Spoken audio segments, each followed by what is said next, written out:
and let us all do we can to build a better future. National survey. Goodness gracious, Cretaceous, what is going on?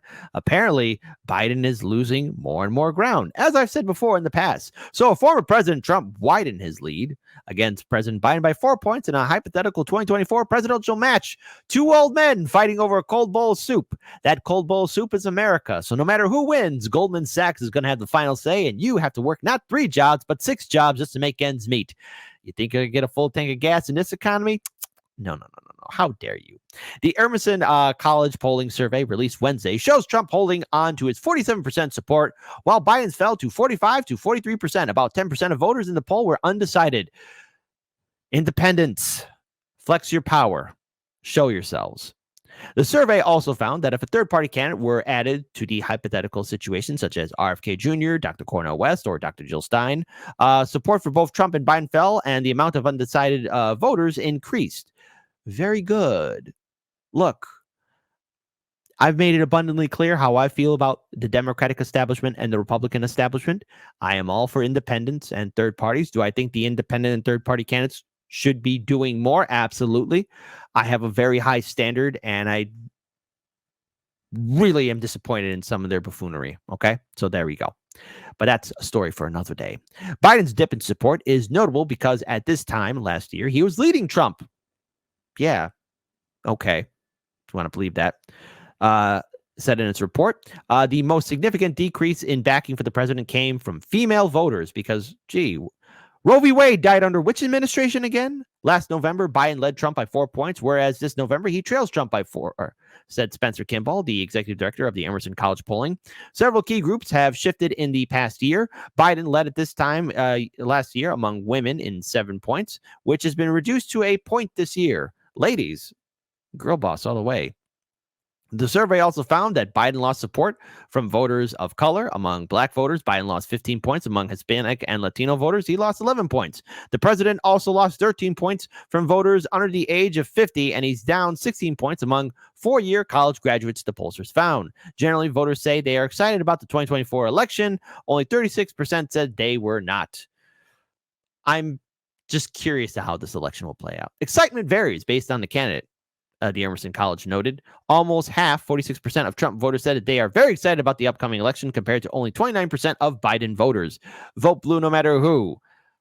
You did this to yourselves, and I don't care. When put up against the GOP presidential candidate, Nikki Haley, that's not her name.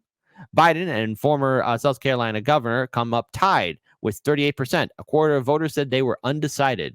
The new survey was conducted November 17th through the 20th among 1,475 registered voters and has a margin of error of 2.5 percentage points. So what can we say about this? Now, this video was somewhat edited here and there, but the reporter is asking some very legitimate questions to the White House press secretary. No, not to the White House counselor or counsel, but to the White House press secretary. I found it hilarious, and I think it's hilarious too. So let's enjoy it. I want to ask about polling. Polling. No, not that kind of polling. Get your mind out of the gutter. I'm talking about polling among voters. Come on. Because people have opinions, rightfully so, as they should. Because this reporter right here at this press event is asking the White House press secretary a legitimate question. The answer will surprise you. In February, the president conducted an interview with, I believe it was Telemundo, and he was asked about the dismal state of his job approval ratings. And he answered in words to this effect, do you know anyone that believes the polling these days? And he talked in some detail about the difficulty of getting people on the phone and compiling accurate polling. Whenever you're asked about the president's dismal job approval ratings, you say we're not going to look at polls. We look at his accomplishments. And yet, when you are asked about various domestic policy initiatives, you will say these poll very well. People support what the president wants to do. If you look at the individual subjects on the polling, they support what the president's agenda is. So once and for all, are only certain polls valid in your eyes, the ones that support your agenda? Or is the polling data that shows that President Biden has been stuck for 2 years at the low 40s in his approval ratings, are those valid? Those seem like very valid questions indeed. You know, remember, folks, in 2020, so many people were hyping up how Biden was better than Trump. And now as we enter into 2024, because November is almost done. We enter into December. Here we are again. But this time it's the Uno reverse card. Biden is struggling against Trump. Polls that show that the electorate at large and also significant majorities within the Democratic Party believe that the president is too old. The polls that show the American people and also significant majorities within the Democratic Party don't want him to run again.